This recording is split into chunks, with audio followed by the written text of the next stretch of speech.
So good morning. Today our topic is again the reactions of amines. आज हम कुछ reactions करेंगे, जैसे कि first reaction है reaction with nitrous acid. Nitrous acid means HNO2. आप याद रखेंगे nitrous acid आपने कम सुना होगा, but nitric acid you are very well aware with. Nitric और नाइट्रस में ऑक्सीडेशन स्टेट का फ़र्क होता है, नंबर ऑफ ऑक्सीजन्स का फ़र्क होता है. नाइट्रिक जब एक एसिड आता है इनऑर्गेनिक एसिड में, तो इनऑर्गेनिक केमिस्ट्री में तो हायर ऑक्सीडेशन स्टेट एग्जिस्ट करती है. जब एस आता है तो उससे लोअर ऑक्सीडेशन स्टेट उसी एलिमेंट की एग्जिस्ट करती है. नाइट्रस एसिड जो है दैट्स HNO2 या हम कहते हैं कभी HONO भी. So reaction with nitrous acid. Primary, secondary and tertiary amines react differently with nitrous acid. Since nitrous acid is unstable, HNO2, it's prepared in situ by the action of dilute hydrochloric acid on sodium nitrite. In situ का मतलब है जब reaction शुरू होती है तभी हम उस रिएक्शन में वो मिक्सचर डालते हैं. तो प्राइमरी अमाइंस के साथ कैसा रिएक्शन होता है? Aromatic primary amines. यहाँ पे आप ध्यान देंगे नाइट्रस एसिड के साथ जो अमाइंस की रिएक्शन है वो डिफरेंट प्रोडक्ट्स यील्ड करता है, डिफरेंट प्रोडक्ट्स देता है हमें with different type of amines. Primary के साथ एक, एलिफेटिक के साथ एक प्रोडक्ट, एरोमेटिक के साथ दूसरा प्रोडक्ट, सेकेंडरी टर्शियरी के साथ और डिफरेंट प्रोडक्ट्स देता है. So first is aromatic primary amines react with nitrous acid at 273 to 278 Kelvin, that is 0 to 5 degree centigrade, to form arene diazonium salts. देखो NaNO2 प्लस HCl पहले हमें देता है, यहाँ से ही इन सिटो प्रिपरेशन होती है, तो HNO2 प्लस NaCl. अब एरोमेटिक प्राइमरी अमाइन की जगह हमने एनालिन लिया हुआ है. एनालिन का रिएक्शन नाइट्रस एसिड के साथ in presence of HCl at a temperature of 273 to 278 Kelvin हमें देता है बेंजीन डायजोनियम क्लोराइड. तो the reaction of converting an aromatic primary amine, एक एरोमेटिक प्राइमरी अमाइन को कन्वर्ट कर देना डायजोनियम साल्ट में by treatment with an acid, by treatment with a cold solution of nitrous acid. cold solution क्यों cold, क्योंकि हमने इसको 273 to 278 या 0 to 5 डिग्री सेंटीग्रेड पे लिया हुआ है. so cold solution of nitrous acid is called diazotization. so diazotization reaction means aromatic primary amine को convert कर देना into what, into nitrous acid, in nitrous diazonium salt में convert कर देना with treatment on nitrous acid. So if however the temperature rises above 278 K, अगर हम temperature को greater than 278 Kelvin, greater than 5 degree centigrade रख लेते हैं, the initially formed diazonium salts decomposed form phenols. ये भी याद रखेंगे आप, ये क्वेश्चंस पूछे जाते हैं. अगर अब आप डायजोनियम साल्ट को हीट करते हो या इसी रिएक्शन को कैरी आउट करते हो more than temperature of 278, then आपके फिनॉल प्रोडक्ट्स आ जाता है. Nitrogen gas, very very important, nitrogen gas is evolved during the reaction. So देखो यहाँ पे it is diazonium salt plus water greater than 278 Kelvin, you get phenol and N2 with the release of HCl as well. अब ये तो था aromatic primary amine. अब aliphatic क्या देखते हैं? Aliphatic primary amines on the other hand react with cold nitrous acid to give alcohols with the quantitative evolution of N2 gas. यहाँ पे भी N2 गैस निकल जाता है अगर आप रिएक्शन करोगे किसकी यहाँ, लेकिन टेम्परेचर क्या है? टेम्परेचर है 278 to 273 to 278 Kelvin पे ही यहाँ पे निकल जाता है आपका नाइट्रोजन गैस. यहाँ पे अल्कोहल्स बनते हैं, डायजोनियम साल्ट्स नहीं बनते हैं. सो RNH2 that's primary एल्फेटिक amine. HONO is nothing but nitrous acid gives alcohol plus N2 plus water. Example ले लेते हैं, ethyl amine nitrous acid gives your ethyl alcohol plus nitrogen plus water.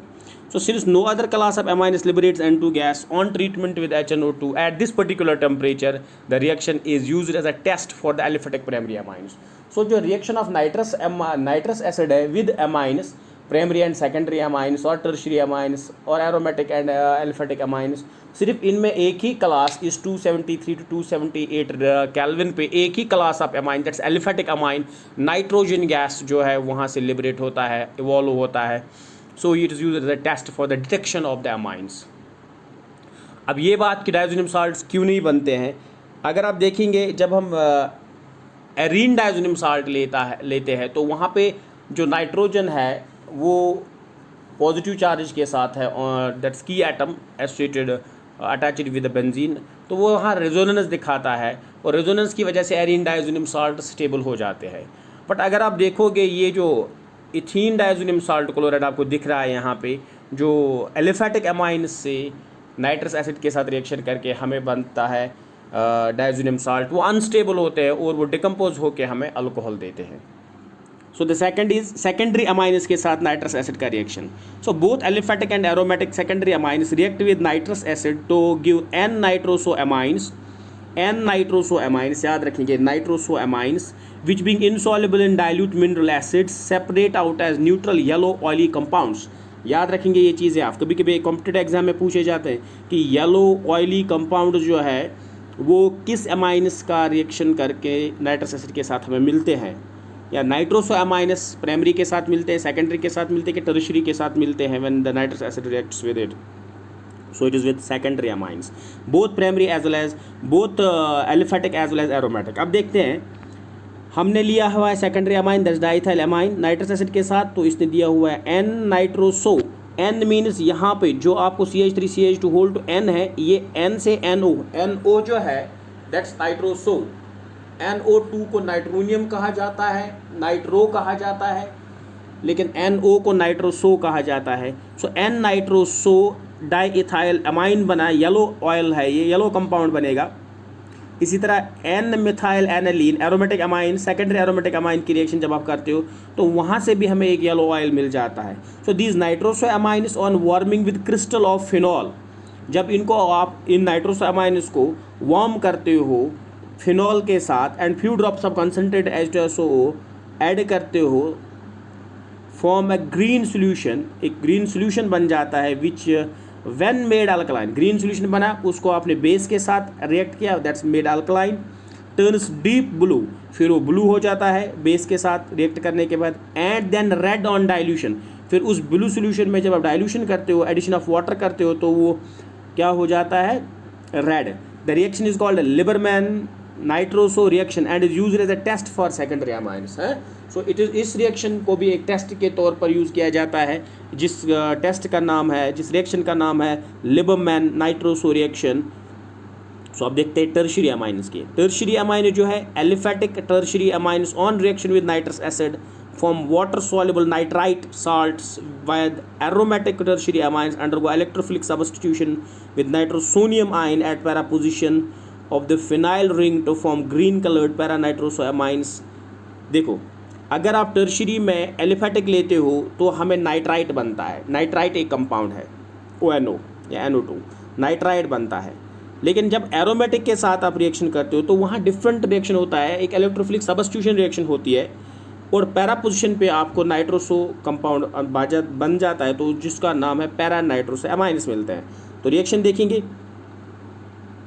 It is tertiary amine HNO2, तो हमें मिलता है ट्राईइथाइल ammonium nitrite. Nitrite soluble होते हैं, लेकिन नाइट्रोसो अमाइन्स जो है वो ये है येलो ऑयल होता है। अब ये देखो, फिर एरोमेटिक टर्शियरी अमाइन लिया तो हमें फिर से मिल रहा है green solution para nitroso N dimethyl aniline, तो पैरा पोजिशन पे आपका NO लग जाता है। Thus it is evident that from the above discussion that reaction with nitrous acid can be used for the distinction of primary, secondary and tertiary amines, and in some cases it's also possible to determine whether the amine is aliphatic or aromatic। So ये जो reaction हम कर रहे हैं अमाइनस के साथ, इससे हमें बहुत सारी चीज़ें पता चलती है। एक तो हम ये हमें जब नाइट्रस एसिड के साथ अमाइनस का रिएक्शन करते हैं तो हम अगर देखेंगे तो हमें डिस्टिंग्विशिंग टेस्ट्स मिल जाते हैं प्राइमरी, सेकेंडरी और टर्शियरी को डिस्टिंग्विश करने के लिए। एंड इन सम केसेस जैसे प्राइमरी अमाइनस के साथ रिएक्शन एलिफेटिक एंड एरोमेटिक में डिफरेंट आता है। एरोमेटिक प्राइमरी अमाइनस से डायज़ोनियम साल्ट्स बनते हैं, लेकिन एलिफेटिक प्राइमरी अमाइनस से नाइट्रोजन गैस का एवोल्यूशन होता है along with the release of alcohol. तो यहाँ पे ये हम प्राइमरी, सेकेंडरी और टर्शियरी को डिस्टिंग्विश करने में भी ये रिएक्शन यूज़ होता है। एंड अगर प्राइमरी हो, एलिफेटिक है कि एरोमेटिक है, उसमें भी ये रिएक्शन यूज होती है। I hope it is clear. अब दूसरा देखो, reaction with Grignard reagents, acidic nature of Grignard, acidic reaction amines का देखते हैं। So primary and secondary amines but not tertiary amines, since they do not contain NH proton, that's acidic proton नहीं है उनमें tertiary में, react with Grignard reagent to form alkanes corresponding to the alkyl group of the Grignard reagent. अब देखो, RNH2 primary amine और MgX ग्रिग्नॉट reagent के साथ, अब यहाँ पे जो ग्रिग्नॉट रिएजेंट है ये एक बेस एक्ट करता है। अब जब ग्रिग्नॉट रिएजेंट बेस एक्ट करेगा तो ये हमेशा प्रोटॉन को एब्स्ट्रैक्ट करेगा। अब प्रोटॉन को कहाँ से एब्स्ट्रैक्ट कर रहा है, अमाइन से, तो हमारे पास आ जाता है एक अल्केन OH और बाकी बाई प्रोडक्ट। सो ये रिएक्शन इंपॉर्टेंट है. And then there's one more reaction, very very important reaction with carbon disulfide. With aliphatic amines, carbon disulfide का different reaction होता है. With aliphatic amines, when warmed with carbon disulfide, aliphatic primary amines form dithioalkyl carbamic acids, which decompose on heating with mercury chloride to give alkyl isothiocyanates, having a characteristic smell like that of mustard oil. इसीलिए इसको mustard reaction भी कहते हैं. For example, आपने primary amine लिया, aliphatic है, carbon disulphide के साथ रिएक्शन करके देखो, इट्स न्यूक्लियोफाइल के तौर पर एक्ट करता है, तो हमें मिला डाइथियो अल्काइल कार्बमिक एसिड. उसको मर्क्यूरी क्लोराइड के साथ मिलता है हमें अल्काइल आइसोथायोसाइनेट. तो ये रिएक्शन है. This reaction is called a Hofmann mustard oil reaction and is used for the test of for primary amines. ये भी इसको हम कहते हैं हॉफमैन मस्टर्ड ऑयल रिएक्शन, और ये भी टेस्ट के तौर पर यूज़ किया जाता है. लेकिन विद एरोमेटिक अमाइंस क्या हो जाता है, aromatic primary amines how react in a slightly different manner. क्या करता है वहाँ पे, when aniline is heated with ethanolic carbon disulphide and solid KOH, it gives N diphenyl thiourea which upon treatment concentration gives phenyl isothiocyanates. ये भी isothiocyanates हमें देता है, लेकिन यहाँ पे पहले एन डाइफिनाइल थियोयूरिया बन जाता है रिएक्शन करने के बाद. सो एन डाइफिनाइल थियोयूरिया और थियोकार्बोनाइलाइड जो है ये यूज़ होता है as accelerator during the vulcanisation of rubber, during the vulcanisation to the sulphur linking of the rubber. Hope it is clear. Next will come